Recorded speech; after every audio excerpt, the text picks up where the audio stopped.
예, 우리 할렐루야 샬롬하고 인사하는 시간 같습니다. 할렐루야 샬롬 샬롬 샬롬 샬롬 샬롬. 하나님 사랑합니다. 여러분 주 안에서 사랑합니다. 오늘 사도행전 15장 36절에서 41절입니다. 예, 교회를 든든히 세워가고 2차 전도 여행 부분이 36절에서 41절까지 갈라서서 2차 전도 여행으로 나가는 부분, 우리 15장 전체 한번 살펴보도록 합니다. 예, 사도행전의 중요한 주제는 교회가 든든히 세워져가는, 그리고 믿는 자의 수가 점점 더해가는 것을 중점적으로 나타내고 있습니다. 복음이 전해지고 복음으로 이런 공동체가 말씀으로 든든히 세워져야 되죠. 중요한 것은 말씀으로 든든히 세워주는 이 부분이 아주 중요합니다. 그렇게 해서 믿는 자들이 많아지는 이상적인 공동체의 모습을 보게 된다. 그래서 든든하게 세워지지 않으면 말씀이 온전치가 못하면 뿌리 없는, 뿌리가 그냥 아주 얕은 그러한 나무가 돼서 결국은 나중에 말라버리고 뽑혀버리는 그러한 일들이 일어난다. 안디옥에서의 논쟁에 대해서 1절부터 나타납니다. 할례를 주장하는 사람들이죠. 바울과 바나바의 선교 보고를 듣고 기쁨이 가득했던 안디옥 교회에 갈등이 생기죠. 그 갈등은 유대로부터 내려온 어떤 사람으로 인해서 생긴다.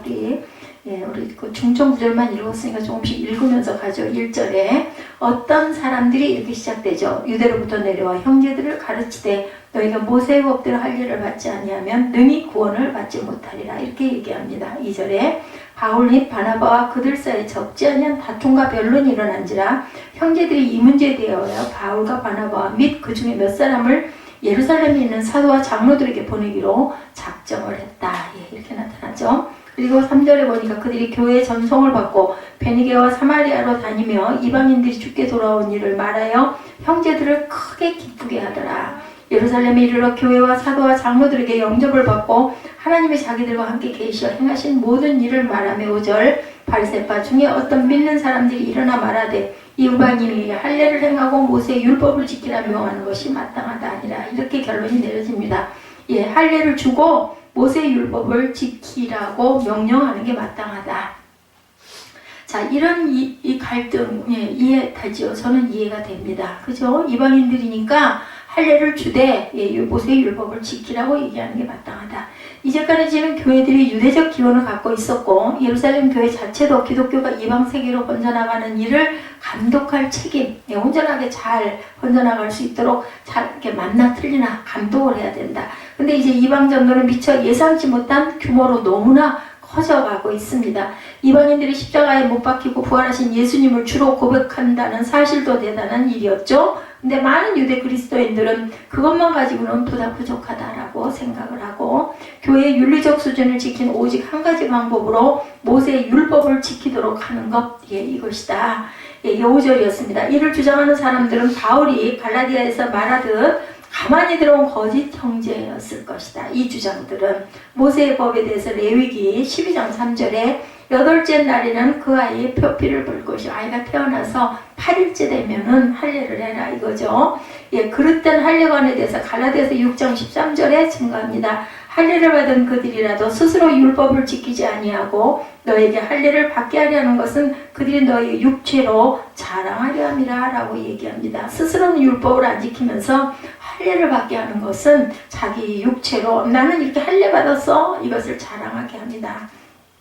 한참 몇십 년 전에는 아기들 태어나면 일주일 되면은 그래서 그 수술을 아예 해버린다는 그럴 때가 있었습니다. 이게 아마 여기서 비롯된 게 아닐까 이런 생각이 드네요. 예루살렘으로 보내죠. 2절에 보니까 바울과 바나바는 이 문제를 가지고 그들과 심한 변론을 했지만 결국 이 문제는 교회 최고 책임자들 수준에서 해결하자고 판단이 됩니다. 그래서 예루살렘으로 보내는 거죠. 그래서 두 사람은 안디옥 교회에 파송을 받아서 예루살렘 모교회, 예루살렘 본 바탕 첫 번째 교회 지도자들과 이 문제를 논의하기 위해서 떠난다. 공의회가 열리는 거예요. 그래서 그들은 예루살렘을 향해 남쪽으로 내려가던 중에 스데반의 순교 이후로 흩어진 교인들이 세운 성도들이 세운 교회를 돌아보게 됩니다. 그곳 성도들은 이방인 선교 소식을 듣고 굉장히 기뻐하죠. 3절에 나타나 있죠. 그러나 이들이 예루살렘에 도착하자 바리새인 중 어떤 믿는 자들이 일어나 이방인 개종자들도 할례를 받고 율법을 지켜야 한다. 이게 딱 얼핏 들었을 때는 맞는 얘기 같지 않습니까? 교회 분쟁에 대해서 고린도후서 12장 20절에 내가 갈 때 너희를 내가 원하는 것과 같이 보지 못하고 또 내가 너희에게 너희가 원하지 않는 것과 같이 보일까 나는 두려워하며 이렇게 나타냅니다. 또 다툼과 시기와 분냄과 당짓는 것과 비방과 수군거림과 거만함과 혼란이 있을까 나는 두려워한다 라고 이렇게 고린도후서 12장 20절에 얘기합니다. 변론에 대해서 디모데후서 2장 23절에 어리석고 무식한 변론을 버리라. 이에서 다툼이 난 줄 압니다. 어리석고 무식한 변론들 서로 하지 말라는 거죠. 오면 너무 네가 잘났어 내가 잘났어 이게 맞아 저게 맞아 이러지 말라는 거죠. 다툼은 여기서 일어난다. 맞죠? 6절부터 예루살렘 회의가 열리는 부분이 나타납니다. 그리고 베드로의 의견이 7절에 주장이 되어 나오죠. 본문의 회의는 예루살렘 공회로 일컬어지고 있다. 우리 6절, 7절 봅니다. 사도와 장로들이 이 일을 논의하러 모였어요. 예루살렘 공회에. 많은 변론이 있으니 베드로가 일어나 말하되 형제들아 너희도 알거니와 하나님이 이방인들로 내 입에서 복음의 말씀을 들어 믿게 하시려고 오래전부터 너희 가운데 나를 택하시고 또 마음을 아시는 하나님이 우리에게와 같이 그들에게도 성령을 주어 증언하시고 믿음으로 그들의 마음을 깨끗이 하사 그들이나 우리나 차별하지 아니하셨느니라. 그런데 지금 너희가 어찌하여 하나님을 시험하여 우리 조상과 우리도 능히 매지 못하던 멍에를 제자들의 목에 두려하냐. 우리도 못한 거를 어떻게 이방인들에게 그 멍에를 또 지시게 하느냐 이렇게 얘기하죠. 베드로가 11절에 그러나 우리는 그들이 우리와 동일하게 주 예수의 은혜로 구원받은 줄을 믿노라 하니라. 온 무리가 가만히 있습니다. 베드로의 이 말을 듣고는 바나바와 바울이 하나님께서 자기들로 말미암아 이방인 중에서 행하신 표적과 기사에 관하여 말하는 걸 또 듣습니다. 말을 마침에 야고보가 대답하여 이르되 형제들아 내 말을 들으라. 하나님이 처음으로 이방인 중에서 자기 이름을 위할 백성을 취하시려고 그들을 돌보신 것을 시므온이 말하였으니 선지자들의 말씀이 이와 일치하도다. 기록된 바 이후에 내가 돌아와 다윗의 무너진 장막을 다시 지으며 또 그 허물어진 것을 다시 지어 일으키리니 이는 그 남은 사람들과 내 이름으로 일컬음을 받은 모든 이방인들로 주를 찾게 하려 함이라. 그래서 은혜를 주시려고 이런 일들이 일어났다라고 마지막 그 마무리를 야고보가 일어나서 합니다. 그래서 바나바와 바울은 공의회 구성원은 아니었어요. 근데 중요한 증인으로 초청돼서 참석한 거죠. 예루살렘 교회 바리새파 출신 교인들은 이방인 개종자들이 그들과 똑같이 할례를 받아야 하고 모세율법을 지켜야 한다고 주장을 했는데 이러한 사람들이 자기들의 견해를 밝힌 후에 마침내 저희가 읽은 것처럼 베드로가 일어나 말하는 거죠. 참석자들에게 이방인이 자신으로 말미암아 고넬료의 집에서 최초로 복음을 받았던 사실을 상기시킵니다. 하나님 그때 유대인과 이방인 사이에 아무런 구별도 안 하셨고 유대인들에게 내리신 성령을 똑같이 내리셨으므로 베드로의 주장입니다. 하나님이 지우시지 않은 짐을 이방인들에게 왜 지우려고 하느냐 8절이죠. 또한 그것은 하나님을 시험하는 행위다 이렇게 말하죠. 베드로가 이 얘기를 마치고 나서 바울과 바나바는 최근의 전도 여행을 말하며 베드로의 의견을 지지하죠. 12절 우리가 읽은 말씀입니다. 하나님의 공평 이는 하나님께서 외모로 사람을 취하지 않는다. 로마서 2장 11절이죠. 하나님을 시험하는 부분에서 시편 106편 14절에 광야에서 욕심을 크게 내며 사막에서 하나님을 시험하였도다. 하나님 시험해서는 안 되죠. 그래서 야고보가 결론을 짓죠. 13절에 야고보의 결론은 이방인 개종자들에게 할례나 다른 유대인의 관습을 부과하려는 일체의 시도도 그만하는데요. 우리도 못한 거를 왜 그들에게 하게 하느냐. 그러나 야고보는 아울러서 유대 그리스도인들이 가질지도 모르는 불안과 불만도 고려해야 했다. 유대인 성도들이 양심상 꺼리낌 없이 새로 가입한 이방인 성도들을 맞이할 조치가 필요했던 거죠. 야고보는 그런 이유로 해서 이방인 성도들에게 우상에게 제물로 바쳐졌던 짐승의 고기나 피를 완전히 빼지 않은 고기 등 유대인들이 꺼리는 특정 음식을 삼가해라 이렇게 얘기를 합니다. 15장 11절에 보면 그러나 우리는 그들이 우리와 동일하게 주에서 은혜로 구원받은 줄을 믿노라 하니라 라고 나오고 야고보 선지자가 얘기한 부분 자기 이름을 위해 백성을 취하시고 그들을 돌보신 것이 시온이 얘기했으니 선지자의 말씀이 이와 일치하도다 기록된 바 그 후에 내가 돌아와 무너진 장막을 다시 치며 그 허물어진 것도 다시 실어 일으키니 이는 그 남은 사람들이 내 이름을 이끌어가는 모든 이방인들로 주를 찾게 하렵니다. 이렇게 얘기합니다. 그래서 20절에 나오죠. 우상의 더러운 것과 음행과 목매어 죽인 것과 피를 멀리하라고 편지하는 것이 옳다. 이는 예로부터 각성에서 모세를 전한 자가 있어 안식일마다 회당에서 그 글을 읽음이라 하시더라. 그러니까 이런 더러운 것, 목매어 죽은 것 이런 것들을 멀리하라고 이야기를 한 겁니다. 21절에 그렇게 해서 20절, 21절에 나타납니다. 잘못됐네요. 그리고 결혼에 관한 율법의 규정에 순응할 것을 요구하고 있죠.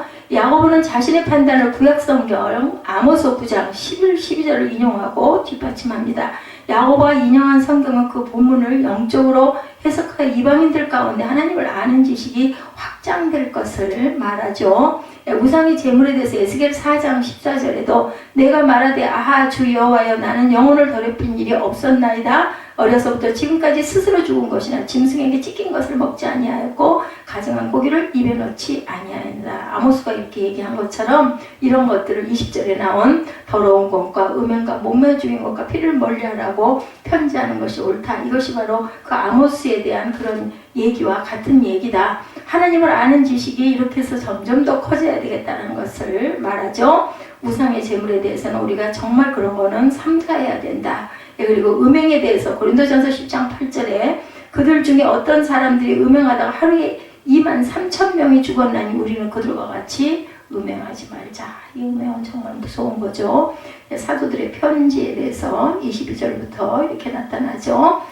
그 22절에 이에 사도와 장로와 온 교회가 그 중에서 사람들을 택하여 바울과 바나바와 함께 안디옥으로 보내기를 결정하니 곧 형제 중에 인도자인 바사바라는 유다와 실라더라. 그 편에 23절이죠. 편지를 붙여 이르되 사도와 장로된 형제들은 안디옥과 수리아와 길리기아에 있는 이방인 형제들에게 문안하되 여기서도 편지입니다. 24절에 들은즉 우리 가운데 어떤 사람들이 우리의 지시도 없이 나가서 말로 너희를 괴롭게 하고 마음을 혼란하기로 한다 하기로 사람을 택하여 우리 주 예수 그리스도의 이름을 위하여 생명을 아끼지 아니하는 자인 우리가 사랑하는 바나바와 바울과 함께 너에게 보내기를 만장일치로 결정하였노라. 왜 이 사람들을 보냈는지에 대한 이유를 설명하죠. 27절에 그리하여 유다와 실라를 보내니 그들도 이 일을 말로 전하리라. 함께 보낸다. 바울과 바나바와 유다와 실라를 보낸다. 성령과 우리는 이 요긴한 것들 외에는 아무 짐도 너희에게 지우지 아니하는 것이 옳은 줄 알았노니 우상의 제물 29절에 또 나옵니다. 우상의 제물과 피와 목매에 죽인 것과 음행을 멀리할지니라. 이에 스스로 상가면 잘 되리라. 평안함을 원하노라 하였더라.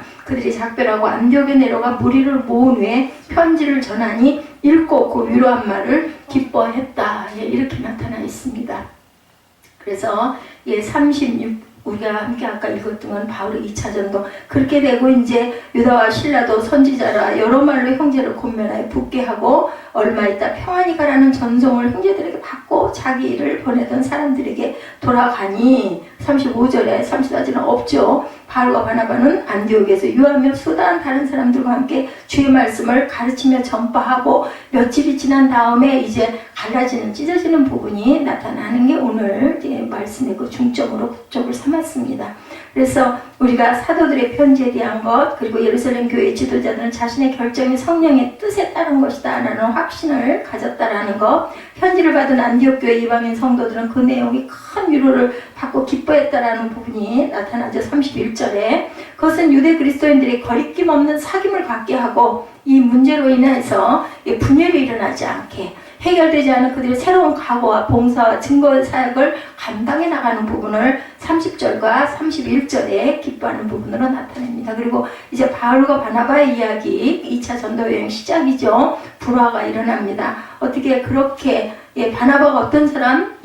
그 위로의 아들이라 위로의 사람이라고 그러죠. 그리고 바울을 가서 데려다가 같이 사역을 했던 그런 바나바가 조카 마가로 인해서 싸우는 바람에 둘이 같이 나뉘는 부분이 36절부터 41절까지 나타나죠. 수일 후에 바울과 바나바는 얼마 전에 세워진 구브로와 소아시아 지역의 여러 교회들을 방문하자 하고 이야기를 합니다. 자, 각성으로 가서 형제들이 어떤가 방문하자 하고 37절에 바나바는 마가라는 요한도 데리고 가자 하나 바울은 밤빌리아에서 자기들을 떠나 함께 일하러 가지 아니한 자를 데리고 가는 것이 옳지 않다 하여 서로 심히 다투어 피차 갈라서니 바나바는 마가를 데리고 배 타고 구브로로 가고 바울은 신라를 택한 후에 형제들에게 주의 은혜에 부탁함을 받고 떠나 수리와 길리기아로 다니며 교회들을 경고하기는 양쪽으로 갈라지는 부분들이 여기 나타나죠.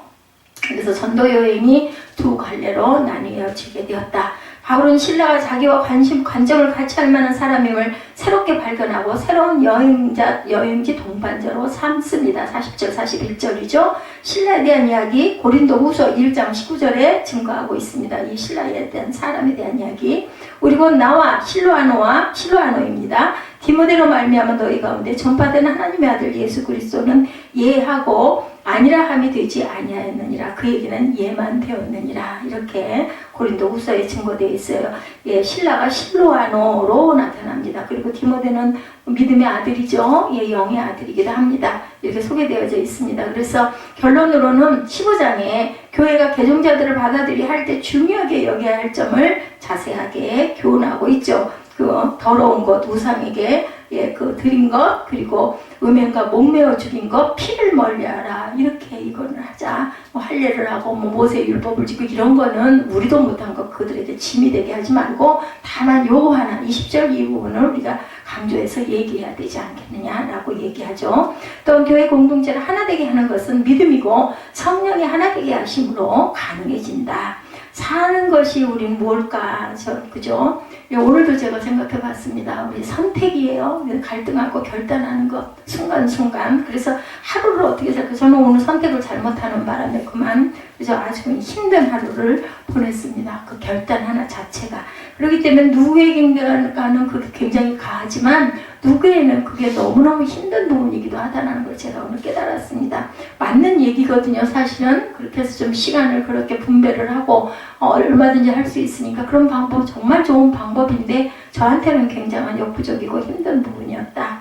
여기 와서 그냥 1시간도 안 되게 물론 이제 한번 쫙 봤던 부분이기도 하지만 금방 편하게 아무렇지도 않게 하던 거를 5-6시간을 헤매고 결국은 날려버리고 아주 너무너무 힘이 들었었던 그러한 것들 선택이었어요. 근데 그걸 극복해 보려고 저도 시도를 한 거거든요. 우리는 아침 일어나는 것부터 이렇게 갈등을 겪습니다. 아이고 5분만 더 잘까? 아이고 그냥 새벽 예배 오늘은 건너뛸까? 이쪽 길로 갈까? 아니면 저리 돌아서 들려서 갈까? 이런 그 갈등이 있을 때가 많죠. 좀 더 잘까? 아니면 조금 일찍 일어나서 부지런히 서둘러서 좀 그래도 성전 들려가지고 잠깐이라도 고개 숙이고 머리 숙이고 기도하고 가는 게 맞지 않을까? 이런 갈등하죠. 몸이 피곤하니까 밥을 조금 한 숟가락 덜 먹을까? 아니면 맛있으니까 한두 숟가락 더 먹을까? 아직 먹지 말고 갈까? 뭐 이런 것들 아주 사소하죠. 어느 옷을 입을까? 누구와 오늘은 함께 담소를 할 수 있을까? 점심밥을 먹는 것 선택하는 것도 항상 갈등을 합니다. 이걸 먹을까? 저걸 먹을까? 그래서 중국집 가면 맨날 짜장면이니 짬뽕이니 갈등을 한다고 그러죠. 결국 우리는 늘 갈등 속에서 결국은 결단을 하나 하긴 해야 돼요. 결단하면서 그렇게 살아갑니다. 그래서 36절에서 41절의 말씀 바울과 바나바의 이게 결단한 거죠.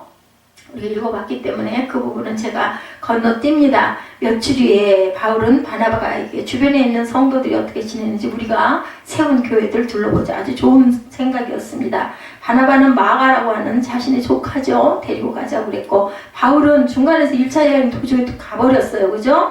밤빌리아에서 자기를 떠나 그 사역 끝까지 함께하지 아니하는 그러한 그 불성실한 사람 나는 좋지가 않다 데리고 안 간다 이 일로 심하게 다투고 결국은 나뉘죠. 바나바는 마가를 데리고 배를 타고 키프로스입니다. 구브로로 가고 바울은 신라를 택하여 주님의 은혜가 함께하기를 바라는 성도들의 인사를 받고 이제 안디옥으로 떠나죠. 그리고 시리아와 길리가 수리아라고도 하고 시리아라고도 합니다. 지방을 두루다니며 모든 교회를 굳게 경고하게 했다.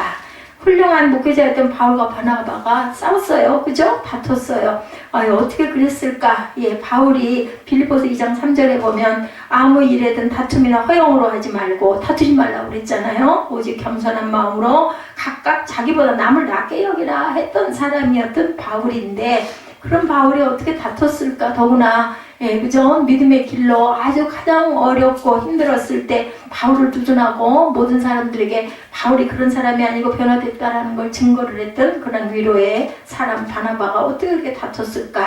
예, 성경을 다투어 피차 갈라섰다 이렇게 기록합니다. 성경의 갈등에 대한 이야기가 나타난 거죠. 예, 살다 보면 누구나 겪게 되는 갈등. 아까 제가 간단하게 설명한 것처럼 이런 일들이 있습니다. 본문에 나타난 바울과 바나바의 갈등을 근거로 이 갈등이란 것이 무엇인지 어떻게 이해해야 하는지 어떻게 대처해야 되는지 나는 이럴 때 그럼 어떤 것을 옳게 선택할 것인지를 함께 우리 잠깐 묵상하는 시간 갖도록 하죠. 먼저 이들의 갈등의 원인을 보면 누구예요? 주요 인물이 마가죠. 원인 제공자입니다. 예, 바나바와는 삼촌, 예, 조카 사이죠. 전에 마가가 바울을 따라 전도여행을 떠났는데 전도여행 중에 바울과 바나바를 떠나죠. 여러 가지의 그 뒤에 후설들이 있습니다. 뭐 향수병, 예, 집에 돌아가고 싶었다. 아니면 뭐 애인이 있어서 너무 오랫동안 이렇게 떠나 있다 보니까 보고 싶어서 갔다. 어머니의 건강이 염려돼서 예, 효자 아들이기 때문에 돌아갔다. 베드로와 함께 일하고 싶어서 갔다. 혹은 바울이 주도권을 가지고 자기 삼촌이 뒤로 밀리는 것이 약올라서 그만뒀다. 뭐 이런 여러 가지 분분한 이야기들이 있다고 합니다. 그러나 동기 어찌됐든 간에 도중에 그만두긴 그만뒀어요. 그죠? 다시 전도여행을 떠날 때 바나바가 마가를 데리고 가자라고 이야기를 합니다. 그랬을 때 바나바는 기회를 주고 싶었고 자기 조카이기도 해서 그렇겠죠. 마가 입장을 변호해 주었습니다. 그리고 아주 따뜻하고 이해가 많은 그러한 그 바나바였기 때문에 그러지 않았을까. 벌을 주는 것보다는 품는 걸 굉장히 잘하는 바나바죠. 예, 바울 때도 그렇게 품었지 않습니까? 바울은 그런 사람은 같이 일할 사람이 못 된다. 굉장히 아주 냉정하죠. 결국 마가를 데리고 가느냐 안 데리고 가느냐 그 의견이 달라서 결국은 심하게 갈라서게 됩니다. 여러분 같으면 마가를 데리고 가겠습니까? 안 가겠습니까? 예, 떼놓고 가는 사람 가자고 하는 분도 계실 거고, 아유 그래도 어려서 젊어서 그랬으니까 이번에는 어떻게 잘 다독거려서 데려갑시다 이렇게 얘기할 수도 있겠죠. 예, 먼저 살펴볼 수 있는 것은 이렇게 둘이 다른 것은 성격의 차이, 품성의 차이일 수도 있겠죠. 대부분의 갈등의 원인은 성격 차이에서 발생을 합니다. 부부 사이에도 그렇죠.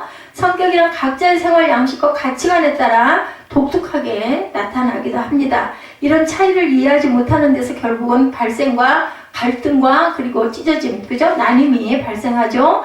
개와 고양이는 만나기만 하면 싸워요. 사무엘, 개와 고양이는 만나기만 하면 싸워. 왜 싸울까? 왜 싸울까? 개와 고양이가 만나면. 왜 맨날 싸우고 앙숙이야? 생각해봤어 한번? 아무것도 생각 안 해. 쟤네들은 원래 개와 고양이는 싸우는 거야. 만나면 싸워. 그리고 누구의 밥이야? 개의 밥은 쥐는 개의 밥이야. 그리고 개와 고양이가 싸우면 누가 이겨요? 개가 이기나? 아, 그런가요? 자, 이거 생각 안 해봤다는 거죠? 근데 정말 재밌어요. 왜 싸우는지 둘이 딱 만났어. 개하고 고양이가 딱 둘이 마주쳐서 도망갈 수가 없어. 고양이는 도망가고 싶은데 개는 반가워서 꼬리를 흔들면 고양이는 그것을 공격 신호로 받아들이는 거야. 꼬리 흔드는 걸. 알겠어? 사무엘아 무슨 얘기인지? 개는 반가워서 꼬리를 살랑살랑 흔들어. 고양이는 나를 죽이려고 달겨들어 먹으려고 저러나 봐. 그러고 이제 위험을 느끼는 거지. 고양이가 고양이가 반가워서 꼬리를 내리면 개는 위험을 느꼈을 때 취하는 행동으로 여긴다는 거야. 고양이는 꼬리를 내려서 무서우니까 딱 움츠리는데 공격하려고 저러는구나. 요게 나보고 겁먹었구나 하고 덤벼든다는 거지. 이것이 결국은 차이의 결과라는 거예요. 고양이가 반가워 꼬리를 내리는 것은.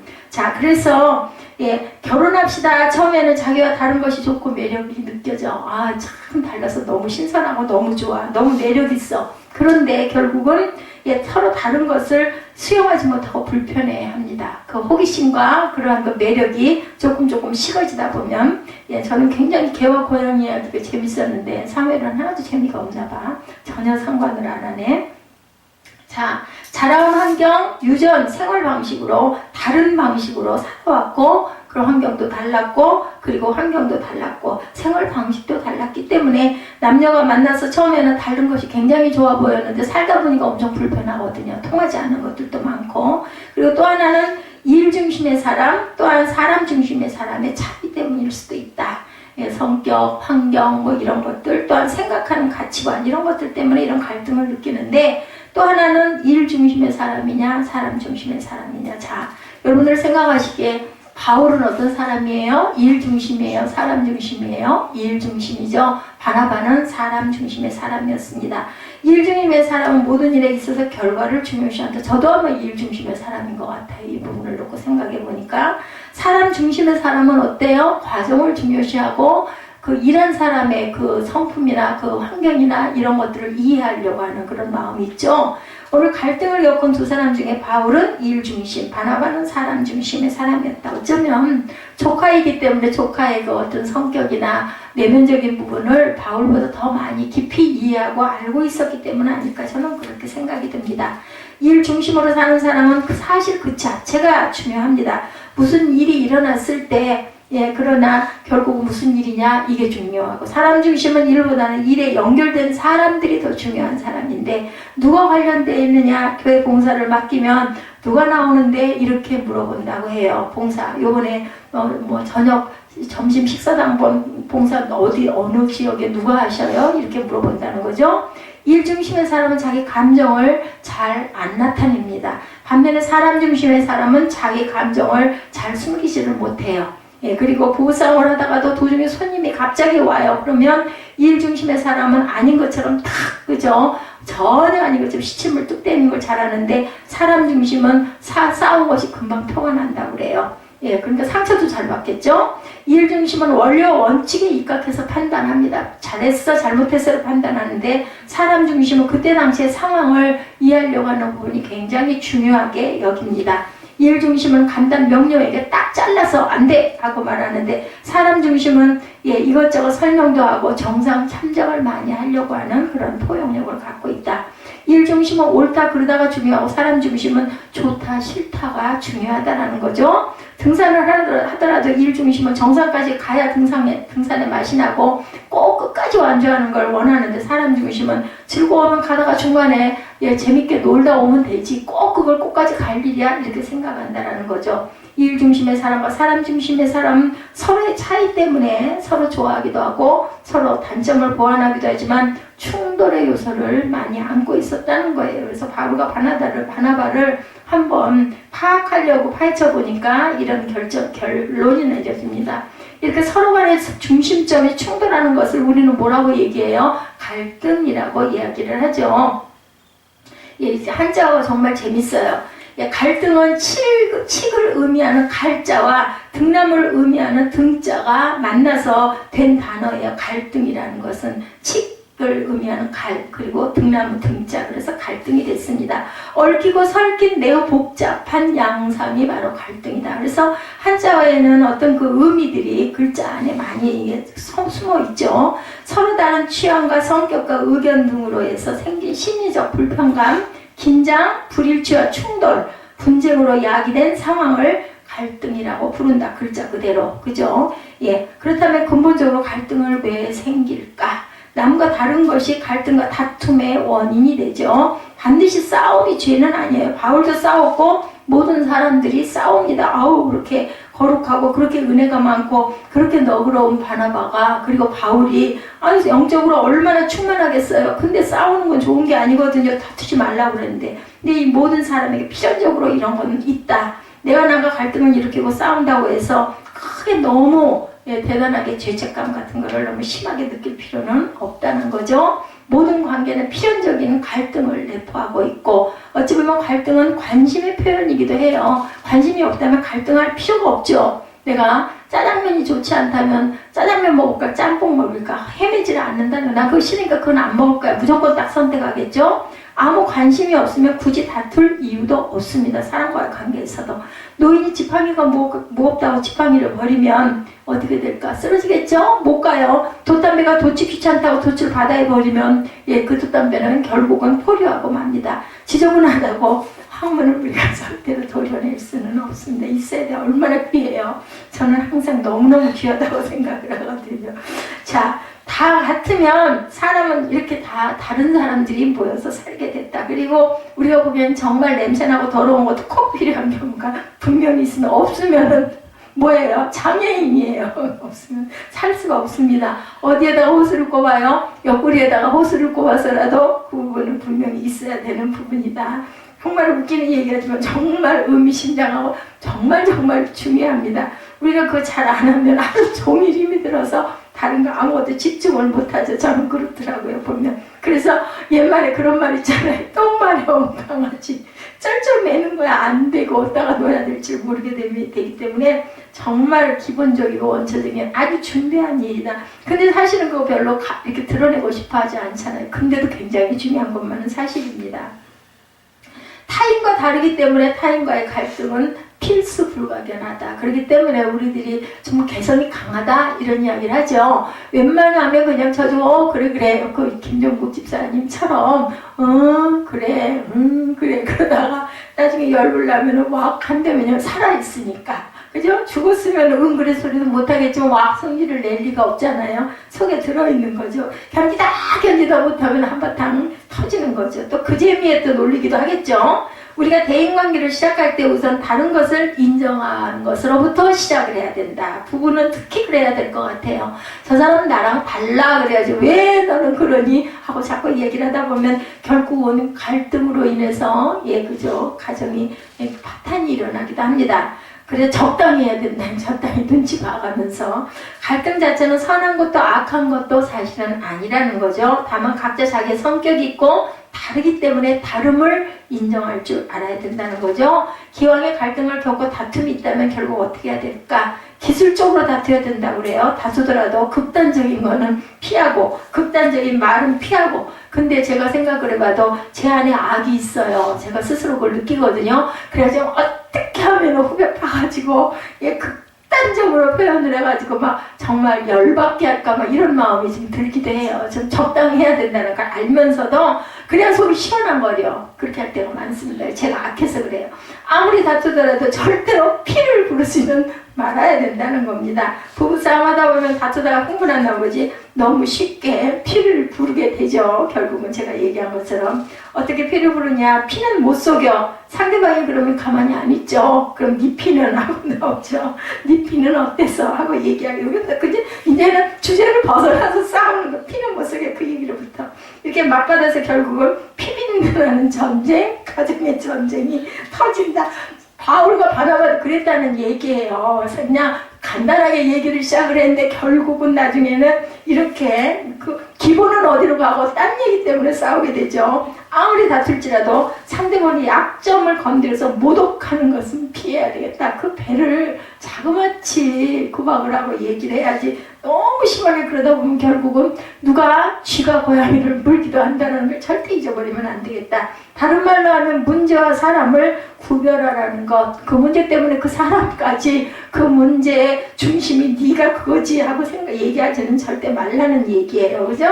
나와 다르기 때문에 나와 관계하다 보니 그 과정에 문제가 발생하는 것이 그 사람의 문제 있는 것은 아니라는 시각을 자꾸 가고 바라볼 줄 알아야 된다. 무엇으로 바라봐요? 사람으로 자꾸 바라보고 이해할 줄 알아야 된다. 두 번째, 하나님은 갈등 상황을 그럼에도 불구하고 이용하시는 하나님. 바나바와 바울의 사건으로 인해서 2차 전도여행이 아주 풍성해졌다는 게 결과적으로. 그래서 시도는 어머나 저들이 저렇게 찢어져가지고 어떻게 할까. 꼭 우리 교회 이야기도 제가 이전에도 이 사도행전 얘기 속에서 이런 생각을 많이 했습니다. 결국은 그렇게 그 조그마한 교회에서 몇 명이 빠져나가니 뭐 남는 게 없잖아요. 근데 또 그들은 또 그들대로 나름대로 온전치 않든 온전하든 간에 열심히 하나님을 사랑하면서 예수님의 이름으로를 부르짖으면서 열심히들 자기 분야에서 충성하고 있고 그 뿌리들이 또 뿌리를 또 내리지 않을까 저는 그 생각을 합니다. 우리 유효진 집사도 열심히 잘하고 있죠. 정바울 전도사님도 나름대로는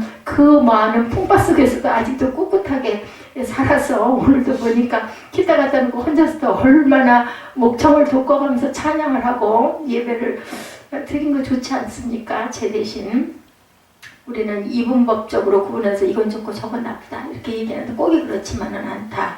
저를 딱 보더니 한다는 얘기가 너무 강해. 그래도 제가 강한가요? 저처럼 약한 사람이 저는 없다고 생각하는데 너무 바보 같다고 생각을 하는데 그 사람이 신학교 다닐 때 그 같은 반 학우들이 하는 이야기가 아마 굉장히 마음에 크게 왔던 것 같아요. 이 한나가 있는 한은 정방울은 빛을 못 본다라고 얘기하는 부분이 그 사람에게는 아주 저기 가서 꽂혔던 것 같습니다. 그래서 저를 보고 너무 강하다고 얘기를 합니다.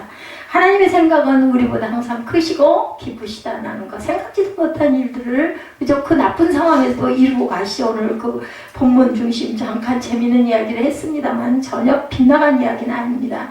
하나님은 땅끝까지 복음을 전하는 자를 만들기 위해서 무슨 도구, 핍박이라는 도구를 사용하셨어요. 그죠? 그래서 크리스찬들이 전부 뿔뿔이 흩어진 게 그 핍박으로 인하여서 뿔뿔이 흩어졌는데, 그로 인해서 모든 많은 나라에 하나님의 나라가 증거되죠. 사도행전 1장 8절에 보면 내가 내 증인이 되리라, 너희가 내 증인이 되리라고 하나님은 말씀을 하십니다. 일종의 하나님의 명령이죠. 그러나 이 말씀이 잘 실행이 안 되자 하나님이 이것을 뒤집어서라도 이루시는 하나님의 역사를 우리가 봅니다. 하나님의 핍박이라는 도구를 사용해서 복음을 전파하게 하신 거죠. 이랬던 하나님은 뒤집어서라도 당신의 뜻을 꼭 이루시는 분이라는 거.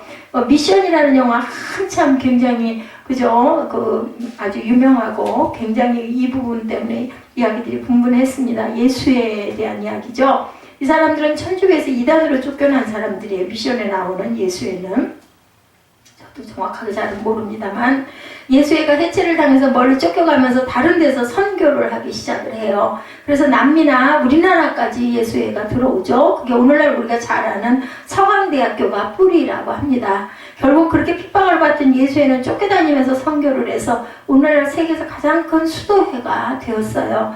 예, 이게 다른 거죠. 나랑 다른 거. 그런데 나랑 다른 그 사람을 누가 만드셨다? 하나님이 만드셨다라는 것을 우리가 인정해야 되겠다는 거죠. 자, 뜻이 있기 때문에. 그래서 기도하실 때 보면 제가 최축복 권사님 맨날 기도하실 때 사람들이 보면요, 기도 열심히 잘하시는 분들이 잘 쓰는 말이 있어요. 함께 하시옵소서. 우리 에스더 전도사님은 그 얘기를 많이 쓰지만 최축복 권사님은 맨날 기도하시면은 집사님일 때부터도 보면 하나님이 뜻이 있어서 계속 이렇게 얘기하는 게 저도 항상 저분은 참 저 단어를 은혜롭게 쓰시는구나. 뜻이 있기 때문이죠. 우리가 다르기 때문에 오는 갈등을 하나님께서는 오히려 도구로 쓰셨다는 거예요. 오늘 본문에서 바울과 바나바의 갈등은 결과적으로 선한 역사, 그죠? 끝이 아름다운 역사를 가져옵니다.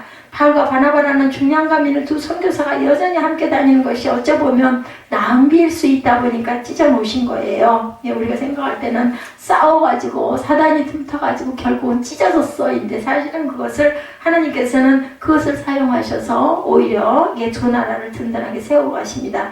이들은 각각 혼자서도 사역을 감당할 수 있는 사람들이었기 때문에 따로 떨어져서 다른 지역에 복음을 전파하게 하신 하나님, 그리고 결과적으로 선교 사역의 확대라는 결과를 가져오죠. 그래서 우리는 과정도 굉장히 중요하지만 결과가 좋아야 된다는 거죠. 이것을 깨달은 사도 바울은 훗날 이런 말을 합니다. 어떤 이들은 투교와 분쟁으로, 어떤 이들은 착한 뜻으로 그리스도를 전파하니. 빌립보서 1장 15절에서 18절 말씀이에요. 이들은 내가 복음을 변명하기 위해서 세우심을 받은 줄 알고 사랑으로 하나 저들은 나의 매임에 괴로움을 더하게 할 줄로 생각하여 순전치 못하게 다툼으로 그리스도를 전파하느니라. 그러면 무엇이뇨? 외모로 하나 참으로 하나 무슨 방도로 하든지 전파되는 것은 그리스도니 이로써 내가 기뻐하고 또 기뻐하리라. 아마 그 말씀을 이렇게 한 것은 그 둘이 바울과 바나바가 나뉘었을 그 이후에 이런 깨달음이 있어서 이렇게 하지 않았을까. 우리 다시 한번 잘 깊이 생각하면서 한번 읽어볼까요? 자, 어떤 이들은 투기와 분쟁으로, 어떤 이들은 착한 뜻으로 그리스도를 전파하나니 이들은 내가 복음을 변명하기 위하여 세우심을 받은 줄 알고 사랑으로 하나 저들은 나의 매임에 괴로움을 더하게 할 줄로 생각하여 순전치 못하게 다툼으로 그리스도를 전파하느니라. 그러면 무엇이뇨? 외모로 하나 참으로 하나 무슨 방도로 하든지 전파되는 것은 그리스도니 이로써 내가 기뻐하고 또한 기뻐하리라. 빌립보서 1장 15절에서 18절입니다. 이번에 이제 내가 보니 사람들이 다른 뜻으로 갈라지고 싸우고 해도 결국 전파되는 것은 예수 그리스도였다는 바울의 신앙 고백이기도 하다라는 거죠. 그런 그 풍파를 겪지 않았다면 이런 그 깨달음이 없었을 것 같습니다. 나랑 정반대가 있어요. 반대는 은총, 차이는 축복이라는 거죠. 하나님은 그렇게 우리를 만드시고 이끌고 가십니다. 대립으로 보지 말고 보완으로 볼 줄 알아야 되겠다. 서로 대립하는 상대가 아니라 서로 살리는 상생의 관계다라고 우리가 그것을 이해해야 되겠다는 거죠. 대립을 넘어 상대를 넘어 상생의 세계로 나아가야 됩니다. 성경에 갈등을 겪고 대립되는 듯 보이는 인물들이 굉장히 많이 나오죠. 하지만 이들은 하나님의 입장에서 보면 함께 한 통 속으로 하나님이 일을 하고 있다라는 것을 우리가 생각할 줄 알아야 되겠고, 겉으로 보기에는 대립되고 분쟁하는 것 같고 그죠? 깨어지는 것 같지만 깊이 보면 모두가 하나님의 은혜를 위한 그러한 도구의 사람들이었다라는 거죠. 가인도 아벨도 그죠? 에서도 야곱도 은혜, 그리고 모세도 유다도 그리고 바로도 모두 다 은혜 안에 있었던 도구였다라는 거죠. 예수도 은혜, 나도 은혜, 나와 가장 대립되는 갈등 겪는 사람도 결국은 은혜다. 부모와 자녀도, 그리고 우리 성도들 사이에서도 이런 갈등과 대립이 있다 하더라도 모든 것이 은혜고 모든 것이 사랑이다. 어디 안에서는, 그리스도 안에서는. 세 번째로 하나님께서 갈등을 주신다는 것은 변화하라는 거죠. 이렇게 우리가 찢어지고 깨어지는 것도 하나님께서는 그것을 이용해서 다시 더 크게 사용하셨다. 그리고 하나님은 갈등 상황을 이렇게 사용하시고, 세 번째는 갈등을 주신다는 것은 또한 변화라는 뜻이라는 것도 우리가 깨달아 알아야 되겠다. 나 원래 그래 이렇게 얘기하죠. 나 그런 사람이야, 몰랐어? 나 그래, 나 그거밖에 안 돼, 이런 얘기들을 많이 합니다. 그러나 성숙되지 못하게 되죠. 그렇게 되면 바울은 갈등을 통해서 균형 잡힌 사람으로 변화가 되었습니다. 그의 유언이라고 하는 디모데 후서는 여러 면에서 변화된 바울의 모습을 보여주고 있는데, 그는 여전히 이 일에 대해서 관심이 많았습니다. 디모데후서 4장 5절에 보면 디모데에 대한 마지막 부탁도 일에 대한 것이었어요. 사실 이건 거의 바뀌질 않았는데 일 중심이지만 사람에 대한 관심을 갖게 되었다라는 거. 처음에 막 안 데리고 가 할 때는 완전히 아주 냉정한 일 중심의 사람이었는데, 디모데후서 4장 5절에서는 이제 사람을 바라볼 줄 아는 그런 바울이 되었다. 그 특성, 그 사람의 근본은 바뀌지는 않지만 거기에 뭔가가 이렇게 섞여지는 거죠. 그래서 조금 더 부드러운 사람, 이해성이 있는 사람, 폭이 넓어진 사람이 되었다. 자신의 부족을 알고 사람의 관심을 갖게 되죠. 바울은 일 때문에 거절했던 마가를 이제는 데리고 와라. 그리고 디모데후서 4장 5절에 나타나죠. 자, 일 중심의 사람이 자신의 생각을 바꾼다는 거, 이거 자체가 굉장히 어렵습니다. 사실은 바울은 예전의 생각에 매달리지 않고 이게 내가 너무 심했구나, 내가 부족했구나 하는 걸 깨닫고 스스로를 변한 이런 사람들이 진취적인 사람이죠. 그리고 또 하나 주목할 만한 것은 성경을 보면 그의 곁을 떠난 사람들이 많이 있죠. 디모데후서 4장 10절에 보면 대만은 이 세상을 사랑하여 나를 버리고 데살로니가로 갔고 그레스게는 갈라디아로, 디도는 달마디아로 갔다, 이렇게 표현하고 있습니다. 그리고 16절에, 디모데후서 4장 16절에 내가 처음 변명할 때 나와 함께한 자가 하나도 없고 다 나를 버렸으나 그들에게 허물을 둘리지 않기를 원하노라. 이것은 사도행전 7장 60절에도 나타나 있습니다. 이건 일 중심의 사람에게는 흔히 볼 수 있는 일들인데 바울은 그런 사람들을 비난하고 말하지는 않았다라는 것. 단순히 나를 버렸다고만 말합니다. 갈 길이 달랐다라고 이해했다라는 거죠. 자기가 다른 길을 가는 사람을 용인해 줄 만큼 관용의 사람이 되어가 있다. 이랬던 바울은 갈등이라는 걸림돌은 성숙의 디딤돌로 디든 사람, 갈등을 통해 자신을 변화시키는 성장하는 사람이 되었다라는 거죠. 아이가 아프면 어때요? 크려고 그래, 이런 얘기하죠. 애가 아프면은 그 부쩍 키가 크든지 말이 굉장히 말을 잘해지든지 이렇게 되더라고요. 아기들 보면 사람은 갈등을 겪지 않으면 성장이 안 일어난다라는 거. 살아가면서 갈등이 없다는 것은 상대방을 어쩌면 무시하는 태도 때문일 수도 있다라는 거예요. 이것이 문제라는 거죠. 상대방을 인정하지 않고 나밖에 모르는데 성장할 수가 없습니다. 이런 말이 있죠. 미련한 사람은 나와 비슷한 사람은 좋아하고 다른 사람은 배척하지만 지혜로운 사람은 나와 비슷한 사람은 좋아하고 다른 사람을 존중한다. 이런 이야기가 있습니다. 다르죠.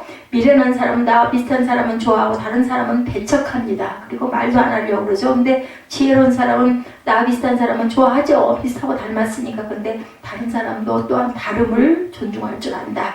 우리가 갈등을 사용해서 변화되는, 바울처럼 변화되는 사람이 되어야 되겠다. 중요한 것은 나와 다투는 거죠. 밖에 있는 사람과 결혼하기보다는 내 안에 갈등을 겪는 나와 겨루는 그런 저와 여러분들이 되어야 되겠다는 거죠. 내 안에서 싸움은 항상 일어납니다. 거기에서 남이 나와 다름을 바라보면서 그 속에서 내가 부족한 건 무언가를 생각할 줄 알아야 되겠다. 인생의 앞길에 놓여진 장애물이 어떤 사람에게는 걸림돌이 되기도 하지만 어떤 사람에게는 디딤돌이 되기도 한다라는 것. 우리가 무언가를 결정하지 못하고 혹시 갈등하고 계십니까? 그렇다면 두려워하지 말고 하나님께서 그 갈등을 쓰기를 원하신다는 것은 또한 우리가 깊이 묵상해야 됩니다. 오늘 말씀의 핵심은 초대교회에서 가장 위대한 업적을 남긴 두 사람이 서로 다투고 싸우다가 결국은 갈라섰다라는 이야기예요. 36절에서 41절까지의 말씀은 우리는 하나님의 신뢰를 가장 많이 받고 있던 두 사람이 왜 이렇게 싸우다가 헤어졌는가? 그 말에 처음에는 교회에서 이렇게 싸우면 안 되잖아. 분쟁이 나서 깨지고 짜게지면 안 되잖아. 이런 충격을 받기도 하지만 이 싸움이 오히려 새로운 국면을 만들어내는 계기가 됐다. 어디에서? 믿음 안에서. 그들은 막판에 아름다운 반전을 이루죠. 바나바는 마가 요한을 데리고 구브로로 가서 새로운 선교의 역사를 이루고 바울은 신라를 데리고 1차 선도 여행 때 다녔던 도시들을 다시 방문하는 길을 떠납니다. 싸움의 결과가 파국이 아니라 선교의 역량을 2배로 키우는 결과가 됐다는 게 왜 그럴까요? 목적은 같았기 때문이에요. 하나님의 나라를 확장하겠다라는 뿌리는 정확했기 때문에 방법은 달랐지만 그리고 동역자는 달랐지만 결국은 하나님의 나라를 더욱더 확장했다. 갈등을 통해서 더욱 성장하는 더욱 성숙된 삶을 살아가는 저와 여러분 되시기를 주님의 이름으로 축복합니다.